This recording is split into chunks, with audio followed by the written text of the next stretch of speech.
Good afternoon.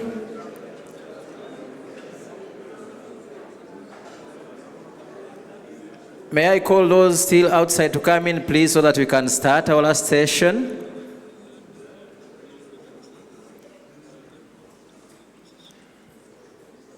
Your Excellency, the President of the Senate, Madam Speaker, honorable members of Parliament, our international guests, dear diplomats, ladies and gentlemen, all protocol observed.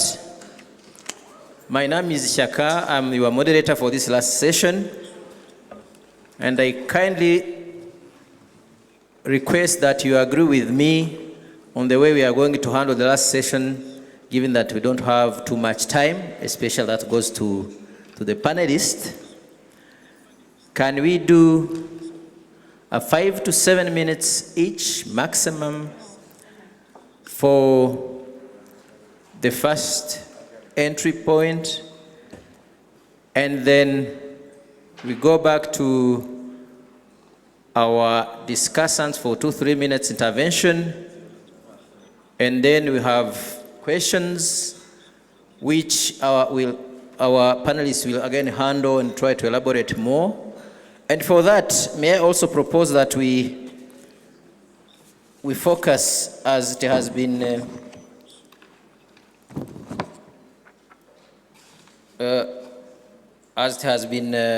actually prepared in our session. The objective of our session is to encourage. We are focusing on networking in order to encourage and reinforce partnerships between Rwandan and international academic researchers and policymakers in genocide studies, and thus enhance the development of genocide prevention strategies. But also we do this with the aim to develop a coordinated national agenda of research to build a legacy based on the outcome of this conference. We will be focusing on 3 to 4 critical areas. Number one, we'll be looking at the state of research in our country. Number two, we'll be focusing on research and policy, especially with regard to denial, with regard to genocide ideology. We have very vibrant expert here to guide us. And number three, we'll be focusing on special collaborative initiatives around concrete projects here in Rwanda, where we see that research can matter. And last, we'll be sharing information on how to make actionable this research agenda, and taking into account that research on genocide has been always shaped from outside Rwanda. Can we this time decide to shape research from within? And to do this, I'm with 4 panelists, as you're seeing it. Professor Bea Garimo Rangira, at my right, PhD, is an associate professor at the University of Missouri, Columbia. She's also a co-founder of the Interdisciplinary Genocide Studies Center in Rwanda. She specializes on women and violence. She has widely written on genocide in Rwanda, and she is an expert for different international organizations, including UNESCO, on the role of women in post-conflict recovery. We do also have with us Tom Ndahiro, who is a researcher and an investigative journalist, at least at some point, a researcher at the Interdisciplinary Genocide Studies Center in Rwanda. At my left, we have Professor Gregory Stanton from George Mason University in Virginia, US. Well-known academician and researcher, especially in the area of genocide studies.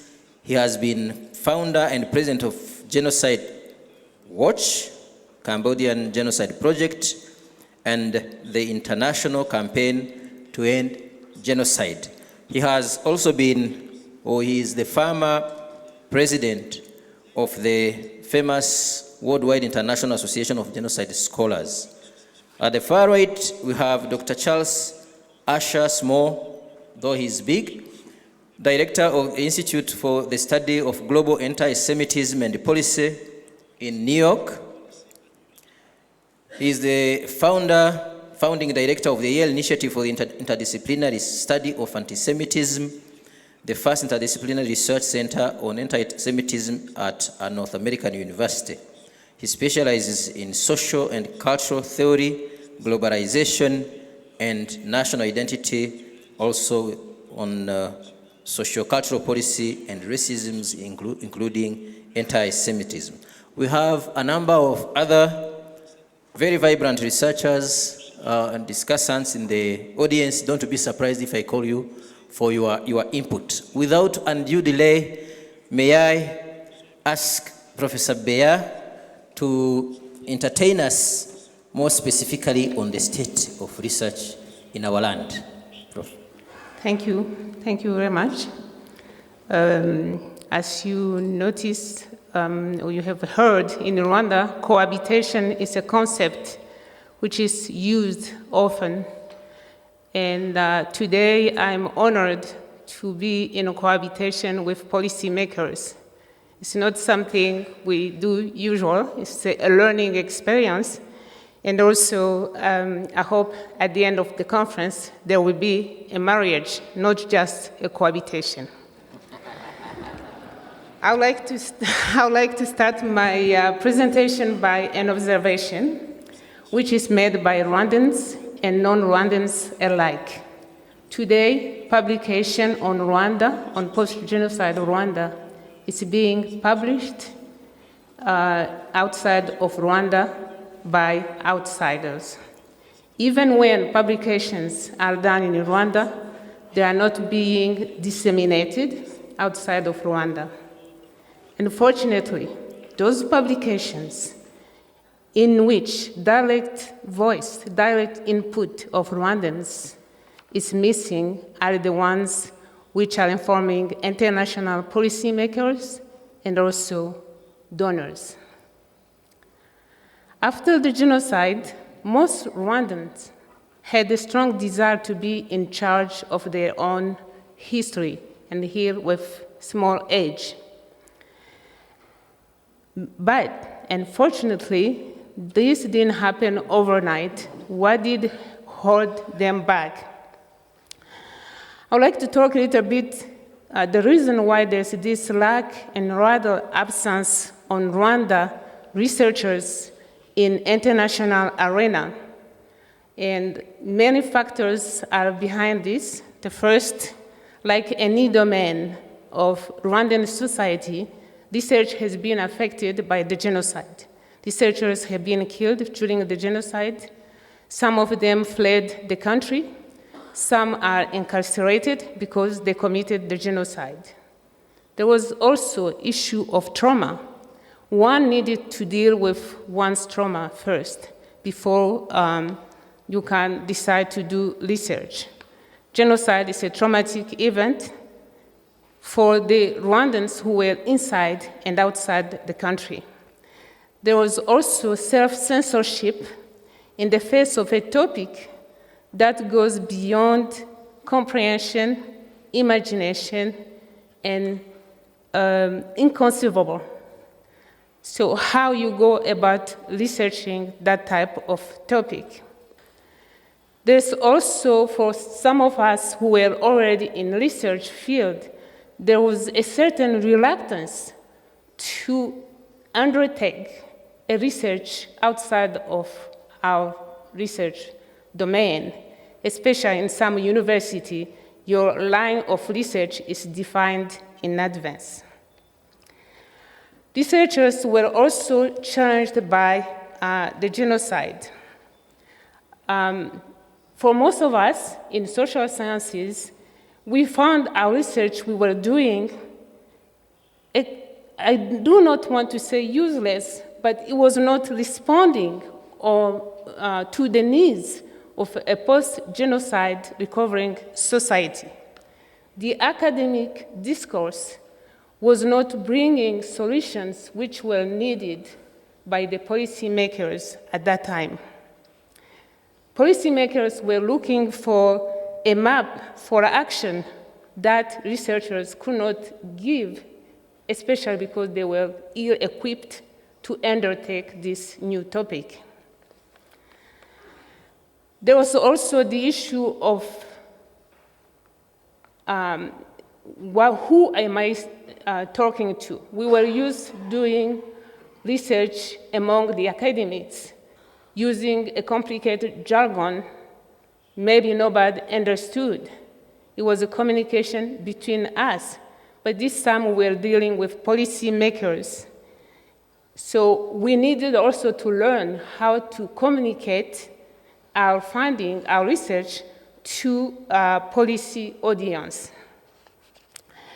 Another research was the research which I would call what they call insider and outsider in qualitative research. Somebody asked me during the break how you detach your emotion from your research. It's very hard. And I think I have to use myself as a case study. If you are a direct or indirect survivor of the genocide, it's very hard to take this cold distance of researcher to study the subject of your research, the survivor of the genocide. I found myself sometimes using us, them, and mixing both of them. I have to redefine myself as a researcher. My research was done with the women on the testimonies of women who have been victims and survivors of rape. I have to be able to understand them as a Rwandan, as a woman. But also, I was still an outsider, not being a Rwandan living in Rwanda. I needed to redefine myself and my positionality as a woman, a professor at university outside of Rwanda. It was a not easy task. I have to shift my methodology, inject my subjectivity within my research. That was the only way I could give a dignified face to my research, and I could render dignity to the survivor I was studying. That was the hindrance to my research production. It's a price I was willing to pay, but on the other hand, if I have to redo it, I would have done the same thing. But do not get me wrong. During all the time, we were searching ourselves. We were wondering how to do this research.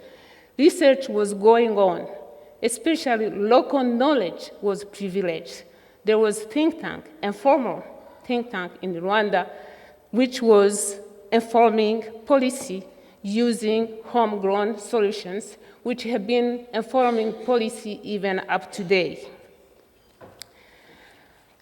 And unfortunately, this body of knowledge produced and reinvented by Rwandan researchers is not given a due in Western research, publication, and academic traditions.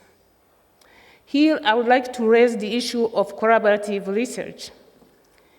A researcher, especially the outside researcher, has to keep in mind the fact that the Rwandan subject associated to his research project is an object of knowledge, but at the same time, he is a producer of knowledge. This type of knowledge we are getting from a Rwandan, we are studying, it's a knowledge which is given in the narrative forms, in type of proverbs, readers, stories.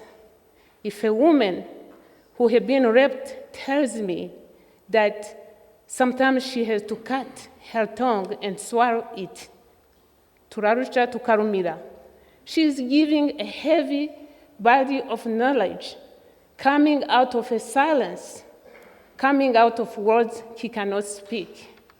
There's this silence, there's self-censorship, there's mutilation. She's handing me so much to talk about it. But often, when we are publishing, we forget that we got that knowledge. It looks like sometimes that we are speaking in vacuum, and we know, not only in Rwanda, anywhere, a researcher doesn't work in a vacuum. I commend some of the schools and some of, that's very quick, some of the schools which has decided to bring their students who were doing thesis in Rwanda, or some of the researchers who came back in Rwanda to do research and restitution. This is very important. It's a recognition that your research has been successful thanks to a body of people who provided this knowledge. It's also informing, but it's also sharing information and knowledge. Also, another thing I would like to point out in my 1 minute, the gap between the academics and policy is still widening in Rwanda. But I have to say it is a two-way process. Academics need support in involving government advisor, policymaker, right from the beginning. Often, policymakers are inviting researchers to, at the end, to check the outcome, the performance. And some of the researchers, especially in the CNLG, where I am now as on sabbatical, we have a body of researchers who go on the field, who collect the data, who analyze them, who package them, and hand it to the policy makers. We would like to see, once the policy is adopted, instead of asking somebody from outside to come and check and evaluate the implementation of the policy, we would like the researchers who start this project to be involved until the end. Also, the academics themselves need sometimes to change the way they communicate with policymakers and change their complicated jargon to make research accessible to policy makers.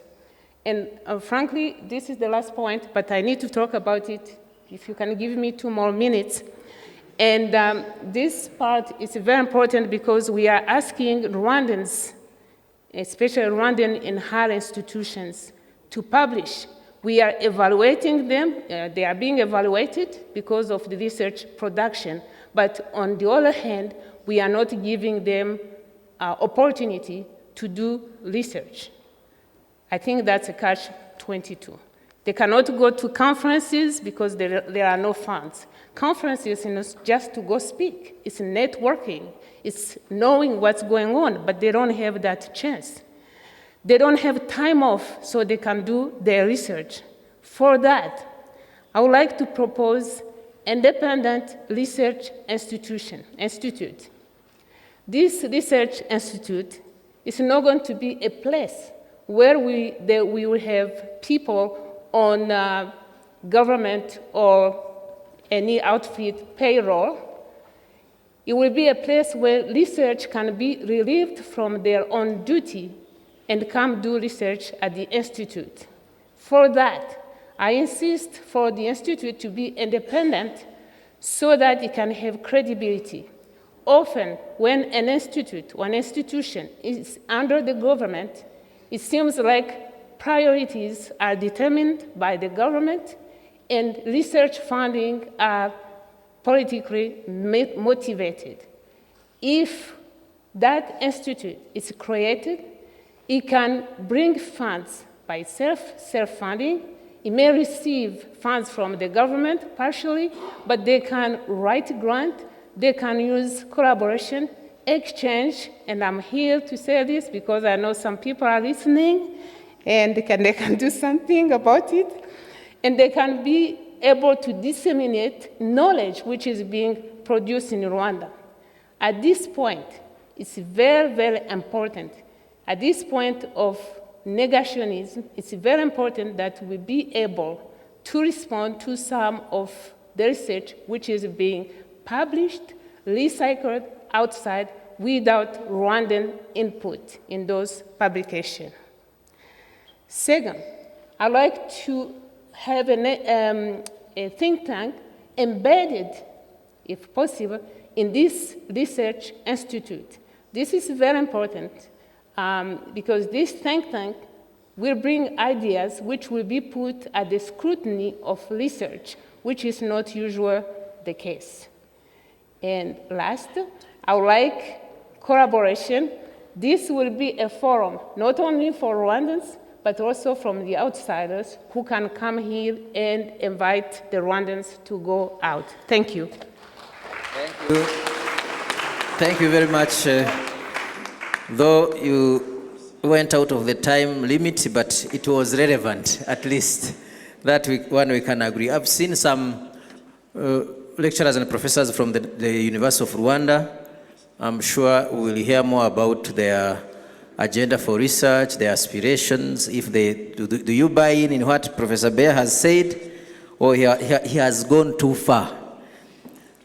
Can we go on my far right to Dr. Charles Asher Small, and specifically,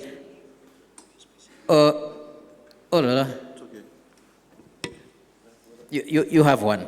Specifically wanted to get your insights on issues of denial, issues of research and informing policy. How, with your expertise in anti-Semitism, how do you think we can build on your knowledge to ourselves, curb the genocide ideology, but also the denial, which is widespread, both within but also outside the country too? Thank you. Thank you. So thank you very much for having me here, to my fellow panelists and to all the dignitaries and political leaders and intellectual leaders of Rwanda. It's a great honor to be here with you and leaders from African countries in the region and from internationally. I'm honored and humbled to be here today, so thank you. I want to start by a quote and a story.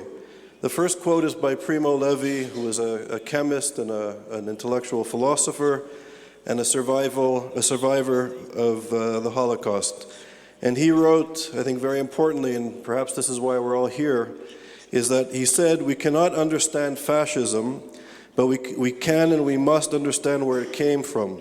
And we must be on our guard, because what happened here, i.e. the Holocaust, can happen again anywhere. For this reason, it is on everyone's duty to reflect on what happened. And unfortunately, he wrote that at the end of the Holocaust, and we are here in 2014 remembering the genocide against the Tutsi people here in Rwanda. And I'm honored in a way, and humbled, and in a way sad that I'm here in 2014, many decades after the Holocaust, and I'm going to speak about Holocaust denial and contemporary anti-Semitism.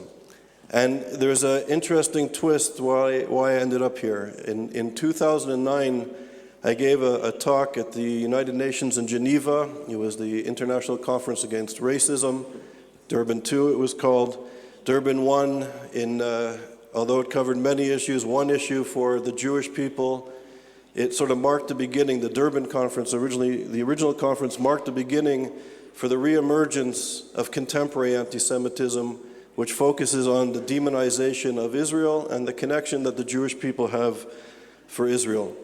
And I spoke at Durban 2 on incitement to genocide, Article 3 in particular, which states unequivocally that any incitement to genocide or incitement to commit genocide is a punishable offense, according to the convention. I spoke about the Iranian revolutionary regime and their stated objective, their clear, repeated, articulated objective to wipe Israel off the map. And I'm not speaking about the Iranian people, and I'm not speaking about Islam as a religion, and I'm not speaking about Muslim people in general. I am speaking about those who adhere to a very narrow notion of political radical Islam, or what we call in the academy Islamism. And this threat is not just to the Jewish people, as was anti-Semitism during the rise of National Socialism in Europe, but it's a threat to the basic decency of all people, of women, of gay people, of all religious minorities, of moderate Muslims who are opposed to this reactionary social movement. And this reactionary social movement calls publicly and repeatedly and bases it on not only a political philosophy but a so-called religious philosophy that Jews are the descendants of apes and pigs, that Jews are rabid dogs, that Israel, the self-determination of the Jewish people, is a cancer on the garment, this is the words of Ayatollah Khomeini, a cancer on the garment of humanity that needs to be removed. The day before the 5 countries plus 1 signed the interim agreement with Iran, Ayatollah Khomeini went on a rant calling Jews and Israelis and Zionists, the 3, basically rabid dogs that need to be eradicated and will be eradicated. This is just 18 hours before the 6 most powerful countries in the world signed an agreement with the so-called reforming new regime in Tehran. And the silence, once again, the silence of anti-Semitism, the silence of incitement to genocide by those who ought to know better. I spoke about this issue in 2009 at Durban, and after I finished, a group of Rwandan scholars and diplomats came up to me and invited me for coffee at the UN in Geneva. I never met them before. I was intrigued and I went along for coffee. And they told me, don't you see what the Iranian revolutionary regime, the regime, not the people like Kawadari, the leader of the Muslim Brotherhood out of Egypt, that they are demonizing Israel, the Zionists, and the Jews exactly the same way the Tutsi people were demonized leading up to the genocide. And these Rwandan diplomats and scholars said to me, why are the Jewish people so quiet? Why are the scholars so quiet? Where is the human rights community? And they urged me to go back to the United States, where I'm based, to implore the leaders of the Jewish community and scholars and researchers to begin to take a stand. So I'm here 4 or 5 years later, and I'm here to talk about the incitement to genocide against the Jewish people today, and the silence of the international community and the silence of the intellectuals. And I dare say the role of the scholar is to do high caliber research, impeccable research, that in a sense the responsibility of a scholar, of a researcher, is to be on the forefront. And if we as scholars and researchers do, as Mr. Stanton, Professor Stanton does, and he'll speak in a moment, and his work has informed mine and many others, is that if the role of the researcher is doing cutting-edge, high-caliber research, we must be the alarm. We must somehow penetrate the academy, even though most of the time our views are often unpopular, because we live in a world where the international order is based on interests, and rarely morality and ethics. And we have to penetrate the interests of the academy. We have to change the curriculum. And by changing the curriculum and changing the way scholars perceive the changing reality, the rapidly changing reality, possibly we could begin to inform and work with and have discourse and conversations and workshops with our policymakers. And the thing with anti-Semitism is that it wasn't in people's interests, it wasn't in the power's interests up until in the United States, until 1942, to do something about National Socialism. The Americans, if you remember, joined late because it wasn't in the economic interest of the Americans to intervene to stop National Socialism for a series of reasons. And today, it's not in people's interest to hear that the demonization of Israel is not just a parochial Jewish problem, it's a human rights problem. It's not just the problem of the Jewish people. While the Iranian revolutionary regime and the Muslim Brotherhood and Hezbollah and Hamas points like a puppeteer to the Jew, to the Israeli, to the Zionist, and demonizes them, while everybody is focused over here, people's rights, the rights of women, the rights of gay people, the rights of religious minorities are being eradicated. And this social movement is rising to power and taking over many institutions, and now many societies are becoming ungovernable by this regime. And we in the West, the intellectuals in the West, the policymakers in the West have significantly turned a blind eye to this growing problem and have portrayed it in many instances as just a Jewish problem. But we can see the instability in the Middle East, and it's expanding. And I think that the role of a scholar and of a researcher must be to promote understanding and humility and respecting the other, and to do research in this regard. Professor Elie Wiesel, who is the honorary president of ISGAP, the institute that I run out of New York, we do programming in many universities in North America and now Europe, he said 10 years ago that he's never been so concerned about the rise of anti-Semitism as he was then. This is now 8 years ago when he said this. And he said that we're living in a time of a great urgency. And then he corrected it himself to say, no, we're living in times of a great emergency, referring to the reemergence of anti-Semitism and the threat it poses to basic notions of humanity, of humility, of citizenship for all. And I'll just end, because I know we don't have much time. I remember of the words of Emanuel Levinas, the Jewish philosopher born in Lithuania, his entire family murdered during the Holocaust. He survived as he was in France, and he basically became a very important philosopher as he brought Jewish thought and Jewish ethics into the Western university. And he said that the moment we see ourselves, we see our face and the face of the other, this is the moment we become human. So when we see our face and the face of the other, this is when we become a human being, at that instant.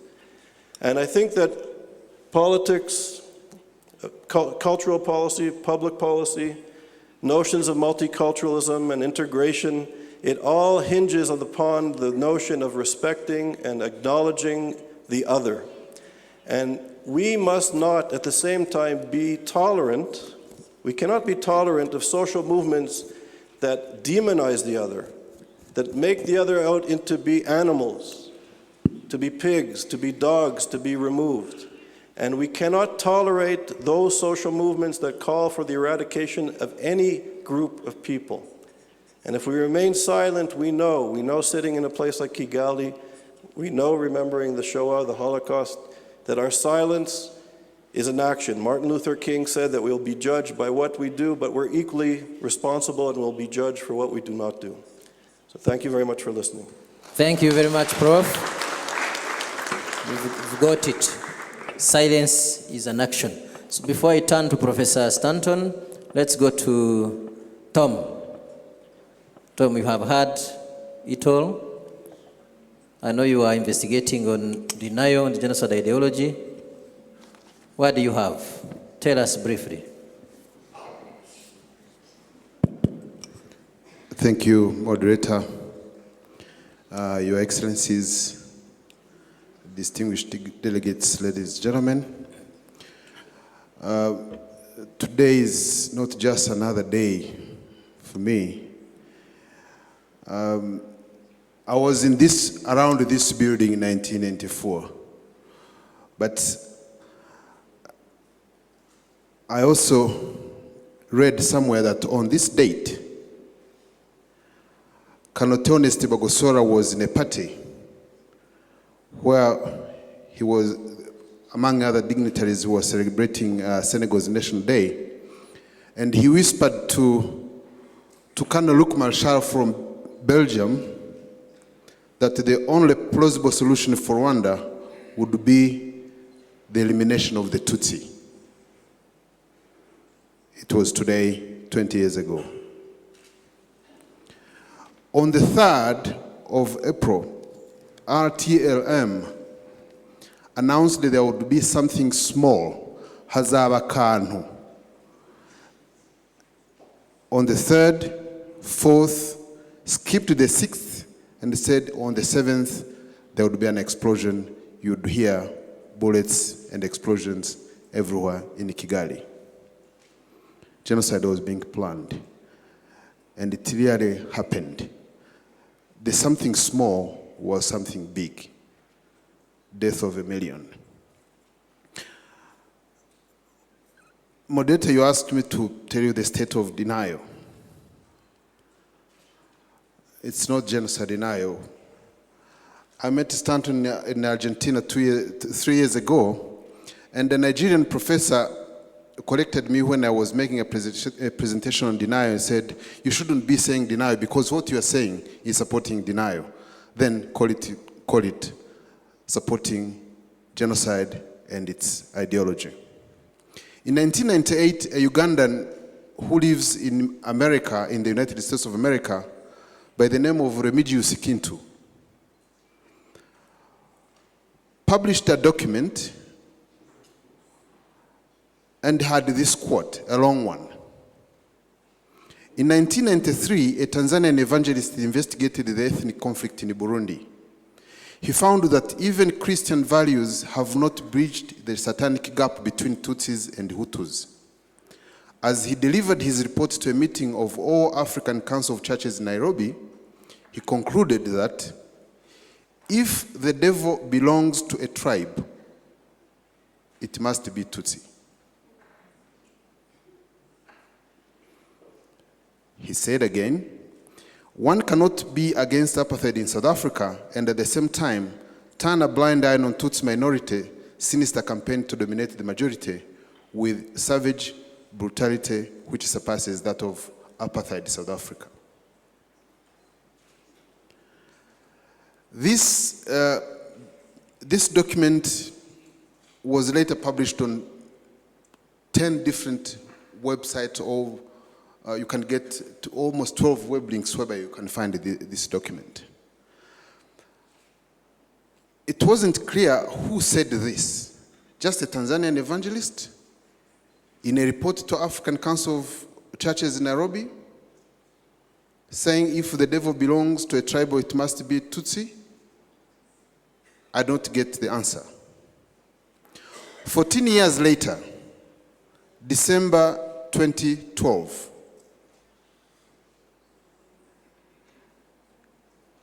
a Tanzanian who calls himself Reverend Christopher Mtikila wrote a long document meant for his Minister of Defense in Swahili. In 2 months, the document was on at least 4 or 5 blogs. But what is in this text should be a concern for any fight of genocide and its ideology. There were similarities with what was published in 1998, 14 years on. Allow me to make this long quote because it's relevant for what we are studying today. So he went. But the apartheid system of the Boers is nothing compared to the wickedness of the Tutsi. Considering the way they denigrate the Hutu and other Bantus in their wicked belief that they were made to rule, while the Hutu were made to be their slaves. This link of Hutu and Bantu, you find it in the 9th commandment of the 10 Hutu commandments in Kangura of 1990. He continued. It is a well-known fact that the Tutsi look with disdain at the Hutu and the other Bantus like you would do with the feces. Sick. It is because of their devilish belief that they have hatched the scheme of ruling over not only the Great Lakes region, but also the whole of Africa as their slaves. Their practice to eat first and then throw the crumbs to their slaves, in bracket the Hutu, after having spat on them, is historically known by every citizen of the Great Lakes region. Even when development brought this to an end, still Tutsi women went on with the practice of denigrating the Hutu. They would marry the rich Hutu but would not get impregnated by their fellow Tutsi, if necessary, even by their own brothers, if there are no other Tutsi around. This you do find it in Kangura number 46 of 1993, this theory. Mtikila goes on, he said, the Tutsi skill of using money for bribery and their women as a bait, in bracket, Tutsi sexual diplomacy, In this way, the Tutsi succeeded in enslaving even the mind of the international community, who blessed and helped them to exterminate more than 6 million Hutu, and inverse the responsibility for the genocide in Rwanda, saying that it is the Hutu who exterminated the Tutsi. He not only denies what happened, but in that very document, he defends the genocidaires. And one of them is Felician Kabuga, who the world is looking for and cannot be found. He says Kabuga is just another rich man, another Hutu rich man who is likely to use his wealth to support Hutu revolution. And the Tutsi are so thirsty for his blood and his money. He later concludes in a saying which I preferred even saying it in Kiswahili. Inaaminika kwamba Watutsi ni kizazi cha Kaini. Literally he said, it is believed that the Tutsi are descendants of Cain, the biblical Cain. His defense of genocidaires and their apparatus goes further. He says Kabuga, it's true Kabuga contributed in the purchase of LTLM, the incendiary radio, to support freedom of expression and access to information. So for what the RTM did was to support freedom of expression and access to information in a country because Radio Rwanda had been corrupted to favor Tutsi together with the Radio Mabura, incited people to carry out killing of millions of Hutu. The Tutsi, the aim of the Tutsi was to exterminate all rich Hutus like Kabuga, and that Tutsis have cause to settle with LTLM because this radio was objective. We all know what LTLM did, and here is a Tanzanian, and right now he's a member of Constituent Assembly, is a reverend, at the same time a politician. In this text, he defends journalists like Habinamana Kantano, Noel Timana, and Protem Hiranya, who is also on the list of ICTR, as just a professional soldier. This is the state of denial. I'm not going to emphasize what should be done. I support what Bear said on establishing a think tank, and I wish this think tank operates like a war room. I have spent years trying to know who is who in the genocide denial and to know various forms of the narrative, and I've managed, I detected the discourse they use, channels of their communication, through books, articles, or essays in print or internet. And it is in this regard I created my own archive, a very rich one, by the way, which I used almost 2 years to organize.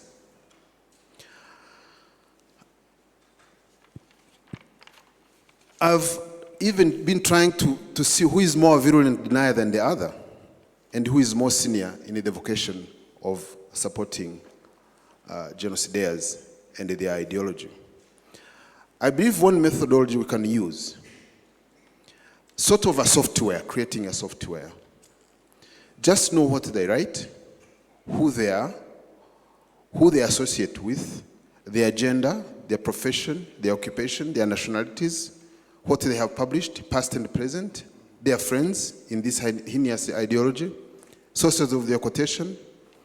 Just pay attention to their writings and whatever they do. You realize how a Catholic priest who is a genocide supporter, Serge de Soutel, would quote Peya would quote de Soutel, and de Soutel would praise another genocidaire somewhere in the United States. They would go to the University of Wisconsin to publish another book. And coming to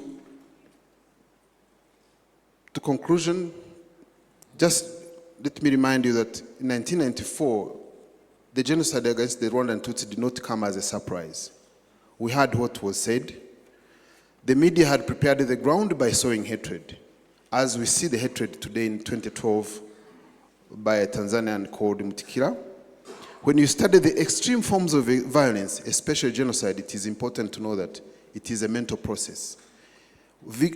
Victims are killed with words or by words, and later by weapons like machetes.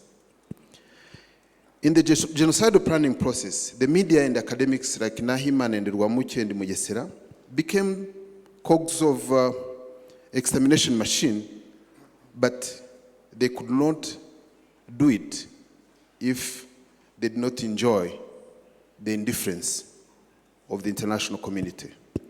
Genocide researchers and others interested in combating and preventing organized violence and hate crimes like genocide must be aware of this and be ready to tackle it head on. 20 years on, it's time to fight these criminal minds for the safety of humanity and the dignity of the victims. I thank you. Thank you very much, Tom. Here again, I couldn't play my role as moderator, but I think it was worth to give him more extra minutes.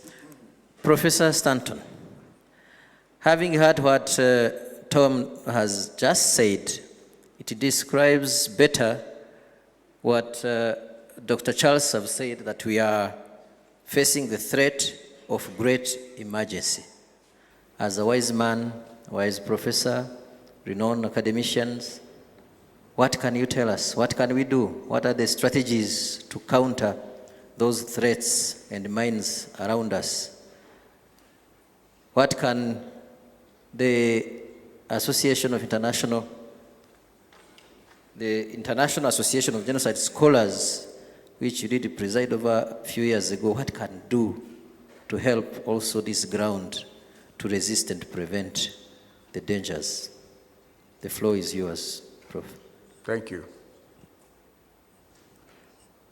Je m'excuse que je porte un béret. Ce n'est pas que je suis basque, mais j'ai eu un peu de chirurgie sur la tête et c'est meilleur que vous voyez le béret que la chirurgie. Alors, je m'excuse. To answer your question very directly, trials. We believe that Iran should be taken to the International Court of Justice for incitement to commit genocide against the nation of Israel. They are guilty of it. And we're also very concerned about what is going on right now next door in Burundi. We believe that the Tutsi are in great danger in Burundi right now.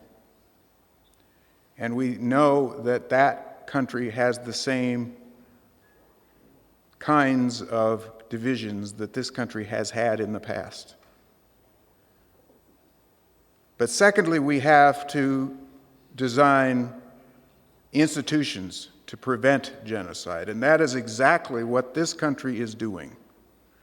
And that is why I commend this government and this country for doing all it has to prevent genocide in the future here. When the UN adopted the Genocide Convention in 1948, it outlawed this ultimate crime against humanity, but it did not end it. 55 genocides have happened since. It took the genocide of the Tutsis in Rwanda to awaken us to the fact that genocide is a universal human problem, not just a problem for Jews. The first purpose of genocide research is to discover and understand the social and cultural processes that lead to genocide and how to prevent it. And that's the reason why I wrote the 8 Stages of Genocide in 1996 for diplomats in the State Department, a model that got loose and is now all over the world, painted on the sides of schools in Northern Ireland and is used here in Rwanda. It will soon be 10. And I hope that the textbook, the 150-page high school textbook, will be used for secondary schools all over the world so that people all over the world will know to prevent this terrible crime from happening and will know how it develops. The second purpose of genocide research is to design institutions and policies to stop these processes before more millions are murdered. And that's why I proposed the creation of the Office of the Special Advisor to the UN Secretary General on the Prevention of Genocide in a paper I wrote in 2000. It was finally created in 2004. And in fact, the current Special Advisor, Dr. Adama Dieng, who I consider a genius, will be here at this conference with us. The third purpose of research is to gather the evidence and build the courts necessary to prosecute planners and perpetrators of genocide. Not just international courts, because those are very important, of course, to judge the top leaders.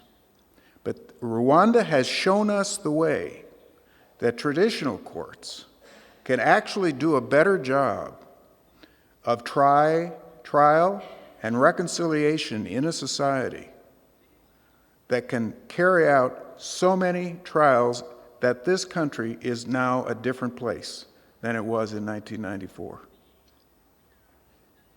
It's why I did write, however, the UN Security Council resolutions 955 and 978, which created the ICTR and the internal rules for the Khmer Rouge Tribunal. These three purposes have been those to which I've devoted my entire life. How did I get started in this? For me, the research began in 1980 when I was in Cambodia and I was listening to the survivors of the genocide there.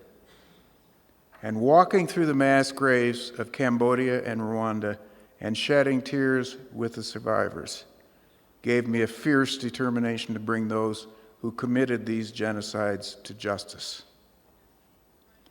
There are also other important purposes of genocide research. In the works of filmmakers, playwrights and songwriters, novelists, poets, and artists, the anguish of victims and survivors can be directly felt.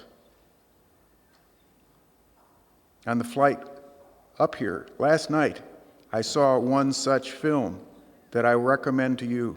It's called The Book Thief, about a little girl who survives the Holocaust by being protected by rescuers. Social scientists attempt to determine the risk factors and early warning signs of genocide using both quantitative and qualitative methods. Public policy journalists and professors try to determine what mistakes were made that led to genocides and what can be done in the future to avoid similar catastrophes. Historians write accounts of genocide and the fatal errors that caused them. They investigate their causes and what might have prevented them. But let me warn here of two tendencies that run counter to honest genocide research. The first is research by the nothing could have been done school that argues that genocide is inevitable and that nothing could have been done to prevent or stop it. Such research can be found in the writings of some apologists for American, British, or UN inaction to stop the Rwandan genocide. Alan Cooperman, for example, who's a friend of mine, but one can disagree without being disagreeable, argues that the American president did not know genocide was happening in Rwanda until late April 1994, and that American and other troops could not have arrived in Rwanda in time to prevent most of the killing. But folks, I was in the State Department with a top secret code word clearance. That's the highest you can get. And I have read those cables, and I know because I have interviewed the U.S. officials who served at the U.S. Embassy in Kigali in 1994, and I can tell you that those top U.S. officials, including the U.S. Ambassador and the Deputy Chief of Mission, Joyce Leader in Kigali, were warned months in advance of the coming genocide. And Joyce, in fact, called Prudence Bushnell, the Deputy Assistant Secretary of State at the State Department on April 7th, 1994, and called it by the correct name, genocide. But the U.S. National Security Council, led by Richard Clarke, advised President Clinton not to do anything. And in fact, the U.S. wouldn't even call it genocide for 3 months.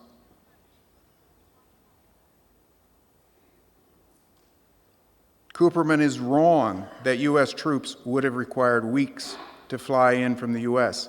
The fact is, and this is not broadly known because it was a secret, thousands of U.S. Marines were on U.S. warships in the Indian Ocean as the Rwandan genocide developed.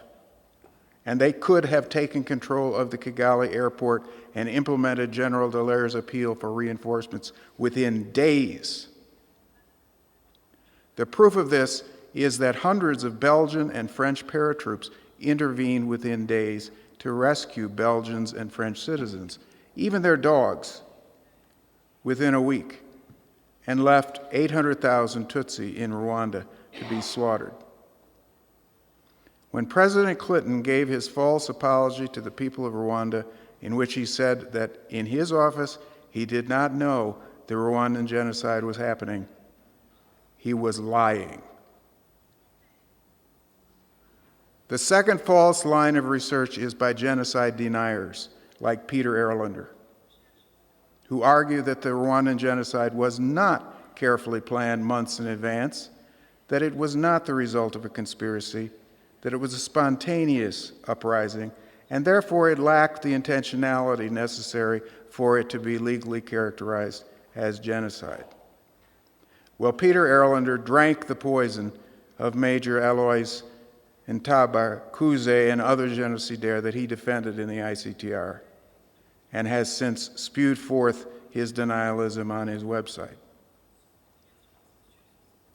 A recent echo of this neo-denialist view appeared in, would you believe, a New York Times op-ed written by Michael Dobbs of the U.S. Holocaust Memorial Museum, questioning the trustworthiness of Jean-Pierre, the informant who came to General Dallaire in January 1994, warning of the Hutu power plan to exterminate all Tutsis. Linda Melbourne and I and 9 other genocide scholars responded to this op-ed in a letter to the editor, in which we pointed out that the genocide of Tutsi was planned long in advance, and the Interahamwe were specially recruited and trained to carry out the genocide. So I leave you with 2 warnings. I would warn against such research for profit, research that is really a legitimating excuse for massive fundraising, to pay large salaries to Western activists, or by academics like Cooperman and Alex DeWall to gain tenure. I also warn against turning the anti-genocide movement into a Western, European, and American-dominated movement, foundation-funded by Western intellectuals. For the anti-genocide movement to end genocide, it must become the movement of thousands of people around the world, including here, who live in the countries most at risk. The findings of genocide research must be made available to secondary school students, religious leaders, and policymakers around the world. The anti-genocide movement must become a genuine world movement. Ultimately, the goal of genocide research must be to understand human nature. Genocide is committed by human beings, and only human beings can end it. Genocide begins with human words and ends with murder. In Hebrew, and this was in that film that I told you about, called The Book Thief, what distinguishes living from non-living things is that God has implanted in every living being the Word. We are not just material beings. We have implanted in us spiritual souls capable of love and justice. Love is God's force personally expressed. Justice is God's force socially expressed. It is time for us to realize that God's Word is in all of us. In every person is the light of the stars. There is only one race, the human race. Acting together, we can and must end genocide in this century. Thank you.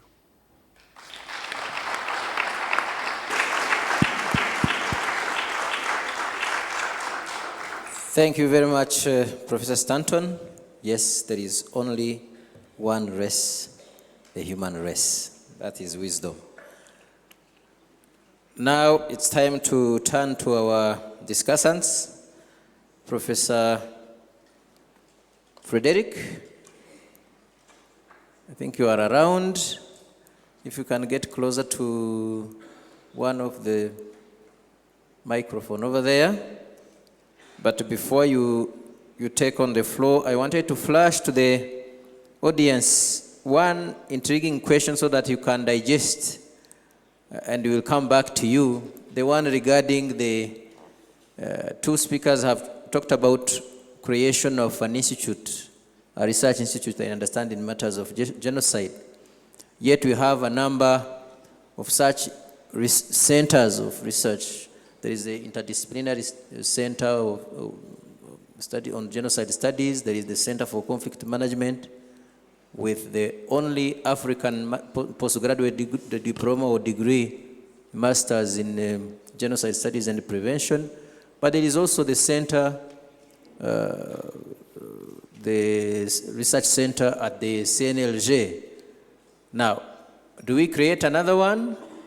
Do we merge those centers of research and have a much more powerful? Or do we strengthen those we have and move forward? Digest on that, and let's go back to Professor Frederick for your short 3-minute intervention if you can. Thank you. Merci, Monsieur le Président. Merci infiniment pour les organisateurs pour cette invitation. J'ai décidé de m'exprimer en français parce que parler en français aujourd'hui en particulier, et dans ce lieu particulier, ça prend tout son sens. Je suis citoyen français, je suis très fier d'être français, mais je ne suis absolument pas fier de certaines politiques menées par mon pays, et je suis notamment très furieux de la politique qui fut celle du président de la République et de son entourage de 90 à 94 et au-delà. Et c'est la raison pour laquelle je vous remercie d'accepter de ma part de pouvoir parler français. Je voulais également m'excuser pour ne pas avoir de cravate, mais enfin manifestement, puisque je tourne le dos à l'assistance, on ne me le reprochera pas davantage de ne pas avoir de rasoir ni d'ordinateur, puisque tout cela se trouve dans une valise entre Paris, Amsterdam et Kigali. Donc, c'est pour ça que, Monsieur le Président, je crois que vous avez choisi plutôt mon dos pour l'assistance. Je voudrais intervenir en 3 parties, si vous le voulez bien. La première s'intitulera « La force du faible ». La deuxième partie s'intitule « Les atouts du chercheur ». Et la troisième partie s'intitulera « Les objectifs ». Première partie, ce que j'ai appelé la force du faible, c'est l'absence pour le chercheur, pour l'universitaire, en l'occurrence que je suis, nous sommes beaucoup ici dans cette salle, l'absence de moyens de coercition. Vous savez ce que disait Staline aux conseillers qui lui demandaient de faire attention à ce que pensait le pape de sa politique. Staline répondait à son conseiller, le pape, mais combien de divisions? De combien de divisions dispose cet homme? Donc le rapport de force brut, strict, la coercition n'appartient pas aux chercheurs. Il écrit des livres qui sont lus par ceux qui veulent bien les lire, et il enseigne, non pas ourbi et torbi, même avec Internet, il enseigne à quelques dizaines, quelques centaines, quelques milliers de personnes, en général des jeunes gens. Alors à quoi bon, surtout après un génocide? Or, pour stopper un génocide, on a besoin, 1, de la force armée, 2, de la force de la loi, et notamment pour juger les génocidaires, et 3, mais cela va ensemble bien évidemment, d'une force morale. Et c'est là peut-être que le chercheur peut intervenir tout particulièrement, parce que me semble-t-il, après un génocide, la force morale consiste à transmettre le savoir, à dire, à expliquer avec pédagogie ce qui a été. comment cela s'est produit, comment cela s'est passé. Et je suis de ceux qui pensent que cette faiblesse de ne pas disposer des atouts dont disposent peut-être d'autres corporations ou professions peut être changée en une véritable force, et en l'occurrence une force morale. Deuxième partie, les atouts, les instruments aux mains du chercheur par rapport à ses amis journalistes, politiques ou juges. D'abord, les journalistes, malheureusement, manquent parfois de temps. Ce n'est pas leur faute, mais ils manquent de temps. Nous sommes dans un monde où l'image et l'information vont extrêmement vite, où l'exigence des populations à savoir toujours plus vite ce qui se passe dans le monde se fait parfois au sacrifice de la possibilité de faire de la pédagogie, de prendre son temps pour expliquer ce qui s'est passé. Parfois, les journalistes aussi manquent d'espace, notamment lorsqu'ils travaillent dans la presse papier, dans la presse écrite. Et puis, il faut bien savoir que les opinions publiques ne sont pas nécessairement a priori passionnées par les drames, même les plus tragiques, qui se produisent à des milliers ou à des dizaines de milliers de kilomètres. Vous savez, c'est ce qu'on appelle le kilomètre émotion. Plus c'est loin, surtout en période de crise économique et sociale.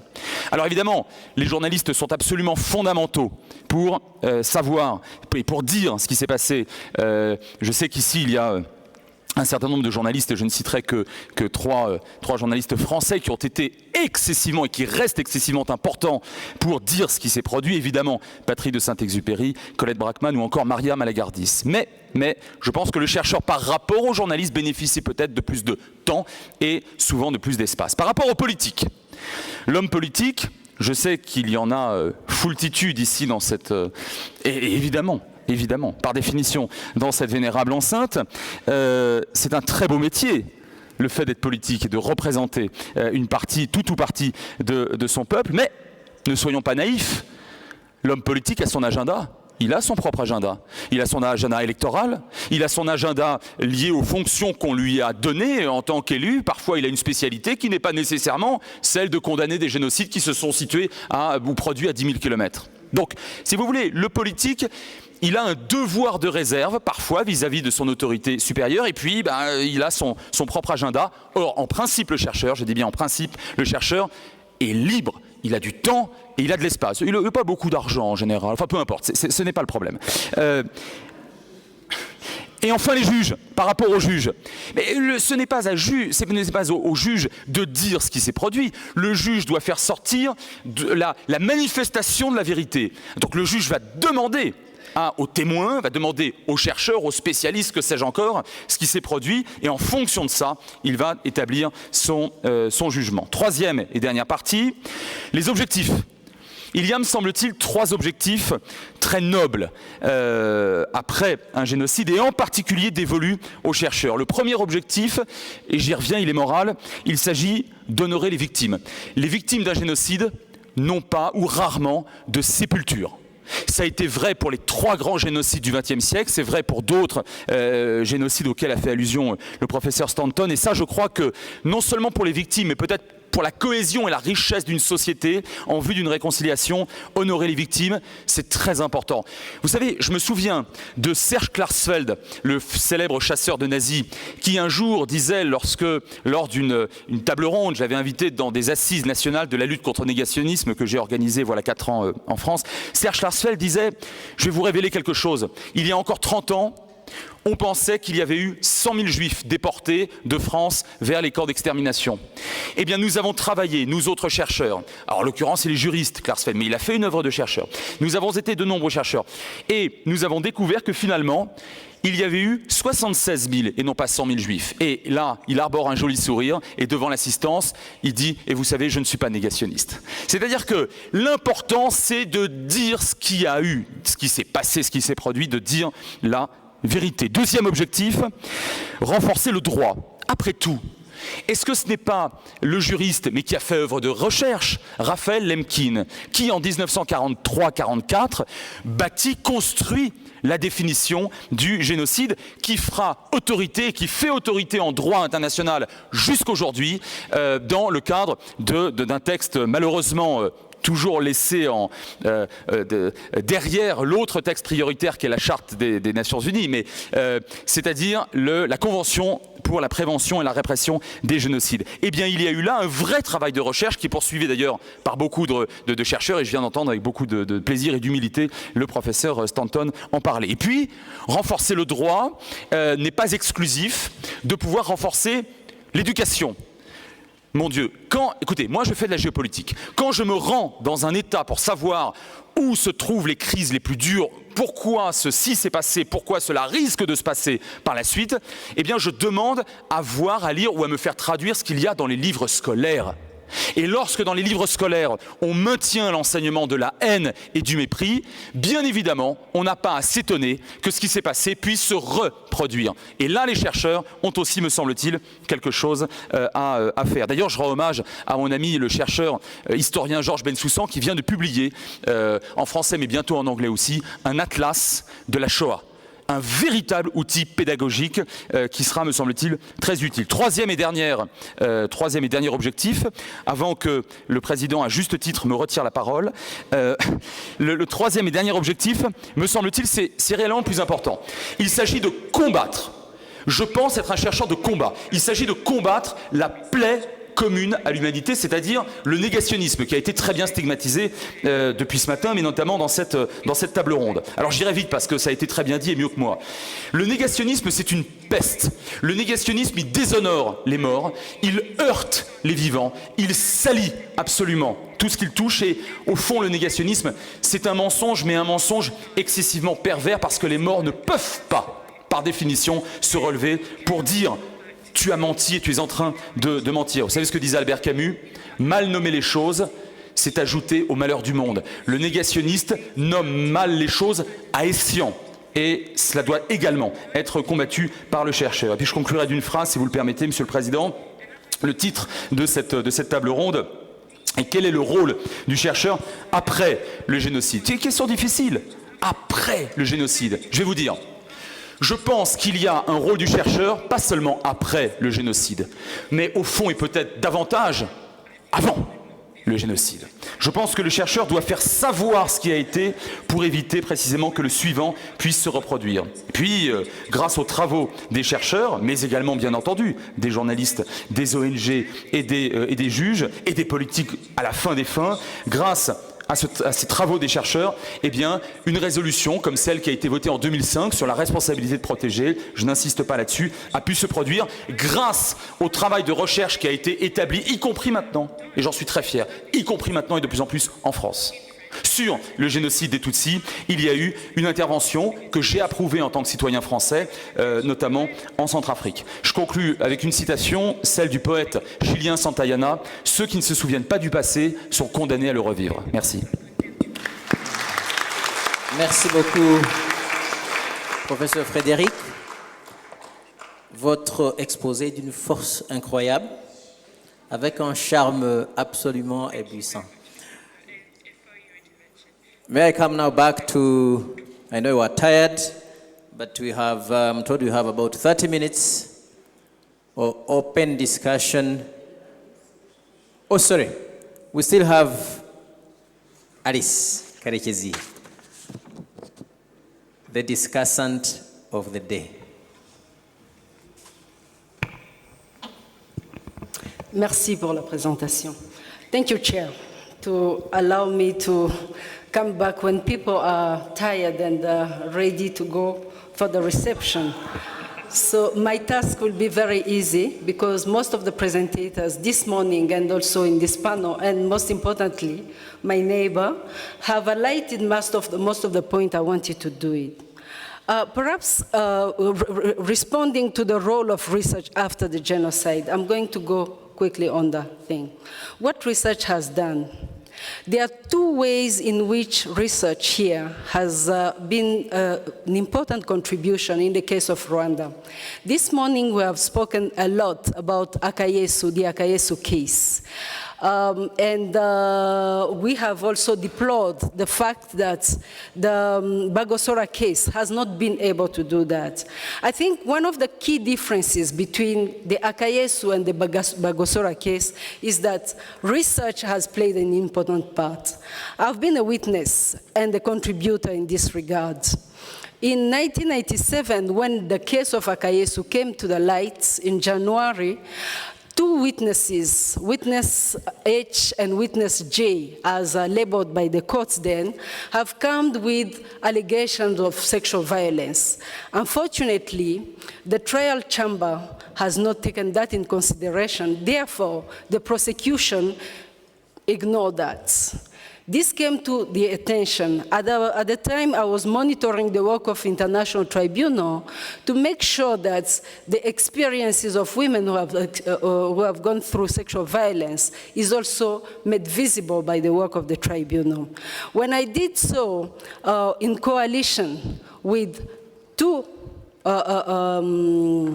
universities, the CUNY, City University of New York, and Professor Rhonda Kaplan, Rebecca Cook of the University of Toronto, and a number of members of the coalition, we managed to sit a working group on engendering the International Criminal Tribunal in the Department of Comparative Law at McGill University.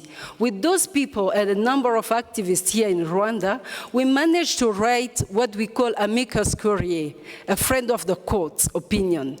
This opinion has been submitted in 1997 at the courts, and much as the trial chamber has not ruled on this particular friend of the courts, but we know that it has reasonably contributed. And later, we have had an amendment of the indictment and calling upon the witnesses to come back. This is what research has done in the case of Akayesu. And I think in the case of Bagosora, it's not too late. This needs to be done. In addition to the testimonies of witness J and witness H, we have managed, by using our language, to say that while the sexual violence have been accomplished near the municipal court office, as well as in the office of Akayesu, Akayesu said the following in Kinyarwanda: "Nimuzongere kumbaza uko mutusikazi ameze." We use this particular statement to translate that he has said, "Never ask me again how a Tutsi woman tastes like." And these are things that research can be doing. So I want to say something, and I'll close for that. I know that your patience has been put to the limit. Let me state, if you ask me today what is the role of research, I will tell you the following. In 1994, Rwandan Tutsi have survived near extinction. Rwandan Tutsi, Hutu, and Twa have ruled out partition. And like the former Yugoslavia, they have decided to live together. And Rwanda as a nation has overcome dislocation over the last 20 years. However, and speaking about the combat he has mentioned, I argue that today Rwanda is facing another important threat. That is, I contend, as vicious as the war on terror. That is, the gains of the last 20 years that have been painstakingly secured are today at risk because of researchers. Because some researchers with vested interest have taken upon them to wage war on post-genocide Rwanda. And this threat is a threat for national security, in my view. To address this threat, Rwandans have to sharpen even more their research skills and upscale their research infrastructure. How to upscale the research infrastructure? I've had the chance to be part of the creation of the Center for Conflict Management at the time. Today, it is a good happening that we speak about research in this gathering. At the time, people were asking, why a Center for Conflict Management anyway? The speaker was then the vice rector of the university. It was deemed irrelevant for Rwandans to have a research center, the first social research center in this country. But today, we have to move beyond. We have not to have one center, not to have two, and that I'm responding to the moderator. We need 100 times more than what we have today. It is not a matter of having one or two. It is a matter of sharpening our skills and finding the language of speaking about what Pumla has said this morning, being able to represent ourselves through research is a way of regaining control over our lives and destiny. Thank you, Chair. Thank you very much, Alice, with that very good point indeed. So if I can just take one point you have mentioned, Alice is telling us that quality research can generate constructive ideas for nation, but biased and negative-driven research can create destruction. And compared that to kind of waging war against national security. And I think Rwanda has both, but we should have one. So it's back to us researchers, what should we do? How can we use quality research, objective research to counter the biased and negative one that is generating destruction? Now the floor is open for the audience. My big brother, elder brother next to Smith. Thank you. Was a very interesting discussion. And as I don't know much about Rwanda, I'm very cautious about saying anything. But I just want to support the calls for archival, the establishment of archives. The methodological question is very profound. We're all finite and are only here for a short time. Secondly, oral testimony plays such a major role here, but oral testimony is always suspect of prejudice, and even if it's not suspect of prejudice, it's suspect of, not suspect, it's a hermeneutical problem that the individual who gives the testimony can only be at one place at one time, so they can't testify to the overall operation of a genocide. No matter how terrible their testimony will confirm, the fact is that no individual testimony or group of testimonies, unless you had a testimony of everybody in the country, would satisfy the hermeneutical issue of justifying the decision that this was a genocide. Documents have a different status. Now, documents also have problems, but they are enduring, they are shareable, they are something that becomes the basis of an international conversation, like the Nuremberg documents became, and then the 42 volumes from the trials. The second thing is that then we'll also encourage research, which is very important. Yesterday I said to James, I went to his center, I looked in the bookstore, I didn't find any original research from Rwandan scholars. All the research was from foreign scholars. If you want to encourage an indigenous community of scholarship, you must create publications. And just a simple solution, the first speaker had a very nice long list of things, and all of them are valuable. But I would add one simple thing. There should be, through the Kigali Memorial Center, or the University of Rwanda, or the Genocide Institute that is offering the MA, a journal called the Rwandan Genocide Studies Journal, which would then be open to international submissions, but would especially encourage young Rwandans to undertake it. But it is absolutely crucial. The discussion I've heard for the last 2 weeks while I'm here, that there's some less than necessary condition for creating an archive, is simply a mistake, if I might say that with respect. You must work on that. And the longer we wait, the more documents disappear. The more documents crumble. It's very important, as soon as it can be done, to begin archival work, building an archive. This comment about 2 years of his own work. The second thing I'd say, and just conclude, is that revisionism is obviously on everybody's mind here. Holocaust denial, whatever you want to call it. the most important thing you can do in the face of Holocaust denial is to publish material and make available the authentic record. And so the strongest defense against Holocaust denial is publication of documents that speak to the issue. So it would seem to me that that would be the top priority for going forward in the area of genocide studies in Rwanda. Thank you very much. And indeed, the point I'm coming back to you. So thank you very much. So that we can take it. The Rwanda Genocide Studies Journal is a point to take in, and the archive initiative so that we can even document the testimonies which are important to map. I'm coming to you, my brother. The very first question about the Institute. If you are thinking digesting it, I can go to Goloba. Dr. Goloba. Yeah, thank you very much. My name's Frederick Goloba Mtevi. I'm Ugandan, but I do research in Rwanda and on Rwanda.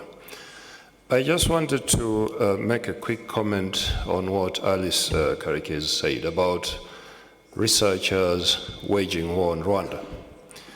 And this really does raise a question about how much confidence we should invest in doing research as a counter war against the same people. And I would like to recall the period when M23 was fighting the Congo government and the amount of noise that generated. And I can tell you that from my own look at what was happening in Congo, a great many research institutes were actively promoting the idea that the problem in Congo were M23, because M23, of course, were taken to be Tutsis. We know how much this galvanized international opinion. Whether we are talking of Western governments, I spoke to many Western ambassadors in this country, and my question was very simple. Why was M23, that had just emerged, much more important than FDLR, that had been there for 20 years? And I didn't get a single answer. But if you consider that Rwanda lost aid, threats were being issued about invading Rwanda from all corners, and the issue was M23. No one was mentioning all the Congolese Rwandophones who had left Congo in their tens of thousands and were languishing in refugee camps in Rwanda. No one was talking about that. Everybody was talking about M23. M23 has now ceased to exist. FDLR is still in Congo and doing what it does best. Now, if you ask the Force Intervention Brigade, which became very active fighting M23, why they are not fighting FDLR, you'll be surprised at what they tell you. FDLR is very difficult to fight, but we all know that all the problems that have occurred in Congo since the genocide in this country, you can trace them back to FDLR. But FDLR, for some reason, is not being fought. Now, there is a danger there with researchers promoting anti-Rwanda propaganda and actually ignoring the root cause of this crisis. Thank you very much, Dr. Goloba. Very, very important point. Enemies of Rwanda waging war against Rwanda through also research, or so-called research. Let's go for the Major General, before I come to Eusta. Dr. Eusta. Thank you very much, the Senate President and the Honorable Speaker of the Assembly. Ladies and gentlemen, I was going to wait until much later when I speak, but because two of the speakers mentioned something specifically about a moment which we lost, which the UN or the international community lost here in trying to save the situation, with the reference to General Delay's statement that he made elsewhere. Because I was here, we were here when the Italians, the Belgians, the French evacuated their nationals, not only the nationals, including their pets, and for 3 days, 3 continuous days, 4 days, there was no fighting here in Kigali, at least. Why didn't we have reinforcement? That's what I describe as an abandonment. Why didn't anybody listen to the cries of all those people who were being killed? Everything that we said, nobody believed as to what was happening. Or they knew, but didn't want to know. Now this brings me back to the point of Africa's own solidarity to its own people. What we are saying here today was what led to the idea of the African Standby Force. Today, we don't have it in position. I wish we would never have conflicts again. I wish it really, truly will never happen again. But evil ideas originate from people's minds. Should it happen elsewhere? I hope not in this country, because what I saw here, I pray and hope that it doesn't happen again in my lifetime. African Standby Force is still not in position, and Rwanda and Nigeria went to Darfur at least to put a lead on the killing of the people there. Rwanda understands that in such cases you need to deploy troops, so they volunteered and sent troops there. That was what held the situation in Darfur for some time until I was recruited by the UN to go there to help in establishing a mission there. That was a large job I did in conflict management. What the researchers should go to the extent of finding out, what are we doing at the continental level so that when the country in distress is incapable of rescuing itself, can somebody else help? If for those 3-4 days we had had some additional troops deployed, instead of the UN passing Security Council Resolution 9112, withdrawing the force to its shadow, perhaps we could have saved more life. I thank you for listening. Thank you very much, General. For those who haven't seen the General being presented previously, he was the commandant of the African contingent in 1994, but he remained with his contingent. He was not evacuated. Thank you very much. So we are happy to see you here with us. He was the deputy force commander of the UNAMIR. He was the deputy of General Romeo Dallaire. Thank you very much. Thank you. Thank you for that. Yes, Dr. Euster. Thank you very much. I can see people are tired, but I think the debate I'm going to raise one very important thing that this forum raises is that there is need to indeed enhance on research. And I would like to share from a Rwandan perspective that one of the challenges is where do you put what you have researched? And I think we consciously need to think of that. So I would recommend that we consider joint research. Why am I saying that? I know the struggle of trying to publish in well-known journals when you are just a junior. You know, it's an academic world which is quite militarized, I'm sorry to use the word, very institutional. And one of the things that I would encourage in this forum is to create mentorship and co-authoring in these areas, because then that answers to the human race challenge. I want also to mention one thing that Beya raised. So for me, it's not whether it's an institution or not. It's also very important that we consider much more how do we influence the world? Not just Rwanda, but how do we influence the world? Is it enough that we do it in Kigali, or do we ask also the other partners that want to minimize this voice, to include comparative genocide studies, to include comparative discussions? My last point is on funding. I think it's very important that we engage the research funders on two aspects. First of all, we should be aware that research funding should be independent, and we should not assume that other funders that are not government are independent themselves. So it's a very crucial thing that we know that there are some research funders that push the agenda.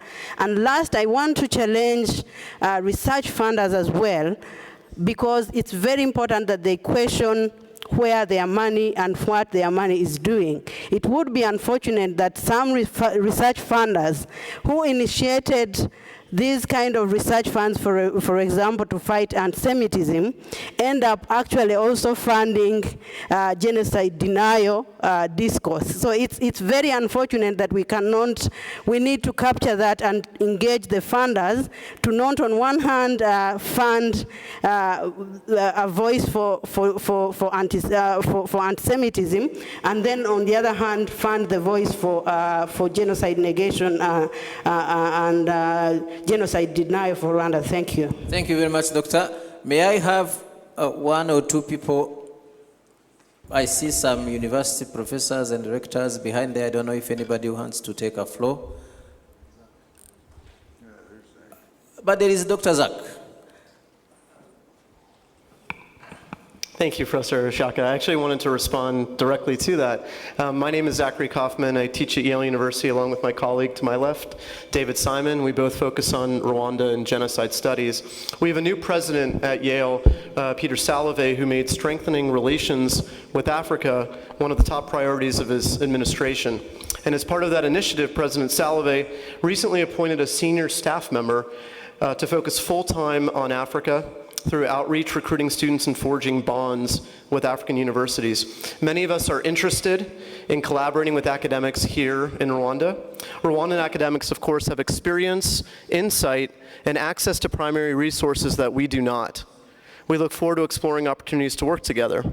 Collaboration can and should take many forms. For example, to directly respond to James Smith's intervention earlier, I guess he's left, Yale, along with other Western universities, share Rwanda's and the Aegis Trust's interest in protecting and preserving the Gacaca archives in order to use these documents to gain understanding both of the processes of genocide and of the recovery from it. Western and Rwandan faculty can benefit from exchanges at each other's universities through visiting appointments, guest lectures in person or remotely through Skype, and joint conferences and research. Western academics could assist Rwandan scholars in publishing their work by identifying forums through which Rwandans can disseminate their research and perspectives around the world.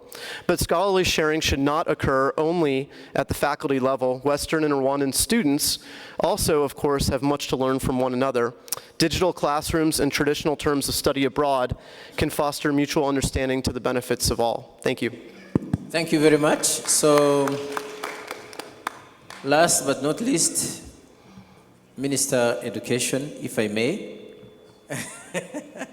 Because nobody wants to take on the issue of research. How do we institutionalize it? Do we need to support all the research centers existing? Do we need to create a new one? Do we need to merge them? How do we become more efficient and effective in just a thought, not as a minister, but as an academician too? Yes, let me say that what is obvious is that we need to strengthen the research aspect to deal with genocide consequences. Should we do it through a dedicated institute of research? It's possible. Should we do it through a dedicated journal? That's possible. But let's start by strengthening our capacity, as I was saying a few hours ago. We need to build our capacity by training our people at master's and PhD level in genocide studies. I've referred to this master's program on genocide studies. It is a master's program, but we need to take it at PhD level. So once you have the capacity, once our researchers can work with other researchers in other countries, when our research centers will be able to work with other research centers, we'll be able to publish more, we'll be able to conduct researches, and maybe it will be possible to establish a dedicated institute. But I cannot say that today, if even today we decide to establish an institute of research on genocide studies, that will not mean that the research is going to be strengthened. Let's start by building our capacity, then others will be mechanisms to strengthen the research aspect on the genocide itself. I thank you. Thank you very much. More than, who is this? Is Mirongo. Dr. Mirongo, 1 minute. An innovative idea. You can do a network of researchers. Is that clear? You can network and then we'd have like an institute. But I wouldn't like to go without emphasizing the language issue. Rwanda did research in this country. The Kinyarwanda is so sophisticated. I participated in Gacaca. I'm telling you, the language is complicated. So that component of social, cultural, whatever, education is very, very important. Thank you very much. I knew you had an innovative idea, but Dr. Charles is expert in that. He will know how to handle the Kinyarwanda. Can we have 1 to 2 minutes maximum for each of our panelists, and then we conclude? So I would like to, I guess, humbly say, from an outsider who's not an expert on genocide studies as such, or certainly what's happened in Rwanda and the genocide of the Tutsi people, but I would like to echo Professor Stanton and some of the other comments here. And I think it's very important from an outside perspective to strengthen the research and the knowledge base here by local scholars, by local experts, by people who survived and understand what happened on the ground, and to cultivate the young leading minds academically so that they could become the experts in the future. There's been made reference to outside universities and to the United Nations. I'll just say very briefly, and I'm an expert on anti-Semitism, so it's not exactly on the subject, but there's 2 points I'd like to make that I think are relevant or should be considered. And I'm remembering the words of Amis Césaire and his work as I say this. But the day that I spoke to you when I met the Rwandan scholars and delegation at the United Nations on the Durban II conference, and they spoke to me after I spoke on incitement to genocide. 30 minutes after I finished speaking, President of Iran, Ahmadinejad, spoke to a packed audience at the United Nations, denying the Holocaust, blaming the Jews for fabricating the Holocaust to extort Europe with reparations and stealing the land that was not theirs. This was in the institution that was created from the ashes of the Second World War and certainly the Holocaust. It's an organization, I heard the stories what happened here in Rwanda, it's an organization that continues to this day, in my humble opinion, to perpetuate all sorts of issues, including the demonization of contemporary Jewry at this moment. And I work at an independent research center. We do academic programming at McGill in Canada, at Harvard, at Stanford, at Columbia, at the University of Miami, and at Sapienza in Rome. And I have to say, as scholars doing contemporary anti-Semitism, it's almost easy and it's almost a relief for many scholars to look at the history of the Holocaust because that's in the past. It's easy to make monuments out of cement and out of iron and look at the history, which is very, very important. But it's the contemporary challenges that poses a problem for universities and for a political system that is operating with interests over education, over the searching for truth, and being concerned about the contemporary issues. So universities are now, and I have to say, like Yale, did not have the capacity to look at contemporary issues of anti-Semitism. There are historians at Yale and at other leading American universities that, according to leading scholars on the Holocaust, are at the forefront of sophisticated Holocaust revisionism. So we also have to bear in mind what are the politics of the institutions, what are the forces in the institutions, and how do we, who are concerned about contemporary forms of discrimination, of incitement to genocide, and of maintaining the truth, or focusing on a history focused on truth, how do we fit into these institutions? So to go back, I think developing programs here, lifting up and giving the resources to young minds here so they can give a truthful picture of what happened historically and what's taking place today is very important. Thank you very much, Doc. Tom, 1 minute, your concluding remarks. I don't have a conclusion, but a question to the audience. As we commemorate for the 20th time, how do we deal with those who incite hatred, genocide in nature? How do we deal with these neo-Interahamwe? Not neo-Nazis, but neo-Interahamwe. Some of them are not, the examples I gave are not Rwandan. I'm just, these neo-Interahamwe who are not Rwandans, who are outside. Legally, it would be difficult. You cannot take them to court. How do we mobilize shame against them? Thank you very much. Concise and precise. Yes, Bea. Thank you. I hear many comments, but one word, one important word was left out in my proposal, independent. And I insist, independent. That was very important. Second, I don't think in this research will be people sitting there and being on the payroll. No. This institute is not going to compromise any research center, but it's higher education. It's going to give opportunity, okay? If somebody from CCM has a compelling research proposal and submit it to this institute, and they have some grant money, there will be a committee analyzing it, give to this researcher time to do research instead of teaching at the same time trying to make ends meet, which is the case sometimes here. Second, I've talked about independent research institute because I insist on the credibility of research in this country.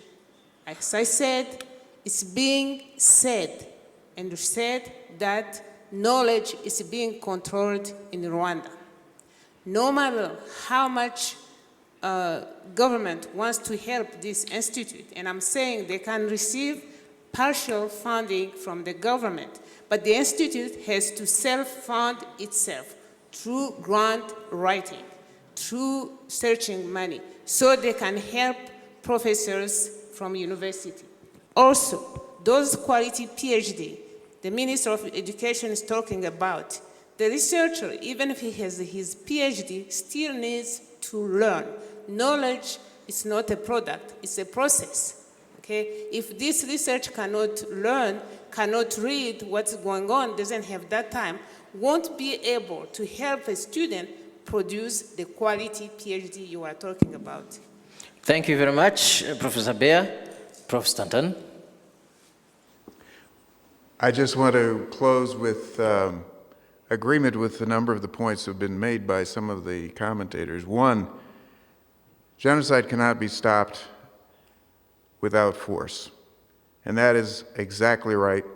It is why I am so francophile, if you will. I very much appreciate France's willingness to throw itself into situations where its own troops are in danger, like they are in the Central African Republic right now, and where the African Union is willing to also risk its troops.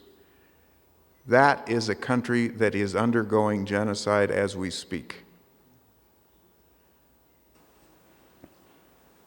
France did the same in Côte d'Ivoire. This is a country that is unashamed of using force. It is not a perfect country, I know that, although I think perhaps the language is as close as human language can get to perfect. It's probably the most precise language and most beautiful language that I know, at least. But I would argue that this realization that the international community can no longer simply stand by, be bystanders to genocide, is something that apparently the French government understands now.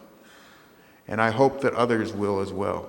The second point I would make is, in the age of the internet, a lot of this documentation that we have been talking about, that Mr. Smith, for instance, suggested, is very possible. These things can be put on the internet, and they will be there for everyone in the world to examine. And there are lots of documents that need to be put on. Linda Melbourne has a collection alone of hundreds of thousands of documents that should be put on digitally on the internet. And I know that the Holocaust Museum in Washington has a project, in fact, to put these documents on the internet, as well as the documents from Bosnia and the Holocaust. So we live in a new era in the information age. As far as journals is concerned, one of the jobs I had when I was president of the IAGS, the International Association of Genocide Scholars, I wanted to convert our journal into a journal that was especially available online, free to anyone in the world to read, instead of just 400, selective genocide scholars who paid the dues to the IAGS. Well, that's now been done. And so there is a place also to publish. And I think that we should have more and more opportunities for our students to publish. A lot of times students don't give enough credit to their own work. And so they don't publish, and they should. But I just want to leave you with one thought that maybe will sum up something about what we're here for. One of the things that Rwanda has taught me about being human is that we're not special because of our extraordinary intelligence, which truly is beyond the intelligence of any other creature. And we're not special because we can form social groups that are more complex than any other creatures. What makes human beings special is that we are capable of standing outside ourselves and looking back at ourselves and judging our own moral behavior, and that we can place ourselves in the shoes of other people. It is that moral capacity that makes us human. And it is that moral capacity we must never forget, and that we must emphasize in defeating this scourge of genocide that's still with us. Thank you very much, Professor Stanton. Excellencies, ladies and gentlemen, the panel has not been exhaustive, and that one is expectable. But what I take from this panel is that we have attempted to draft or to design that research agenda for our nation. I will just speak out 3 critical issues that I think we have got out of this discussion. One is that we need joint research, collaborative research, capacity development. That is joint, that is built on what infrastructure that is are existing here. We need to support development of the master's program and PhD program at the university. And we need to enhance the internal capacity to do research, whether it is through a new institution or through the existing ones. We need those capacity to be upgraded. And I understand here we are appealing to our external partners and friends to be supportive to that initiative. Kindly support the master's program at the UR, kindly support the joint research. We need to work around the publication strengthening, and Dr. Eustace gave a very important point of co-publications. Can we do that? Can we have an muhigo for the young researchers, even the old one like me, to not live here without having get your own coach and mentor from our friends from outside. And those coming from our external friends don't leave Rwanda without having picked the researcher you will be mentoring and you will be doing publications with. That's number one. Number two, I think we have discussed a lot around the archives and digital archiving. I think that one, open access, that one is very critical as we are still having live testimonies, so we can't let that go, and it needs to be emphasized.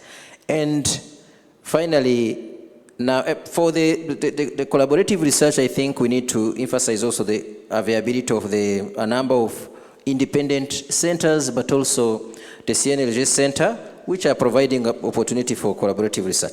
The third point is very critical. We are faced with a war, a waging of the war, a reality of war, where enemies are fighting this country using biased research. Whether we are from Rwanda or we are non-Rwandans, but we are one race, as Professor Stanton you stated. Can we stand and fight together because there is no other choice? Can we researchers, though we don't have bullets, but we can fight with our own research findings? Can we together here leave this room and this session saying we have created a network of human fighters fighting for human cause and fighting denial, fighting injustice, fighting genocide ideology for the only one purpose of perpetuating peace and the reason of human race? That is my intake, but I ask you to join me in thanking these wonderful panelists who have given us the thoughts.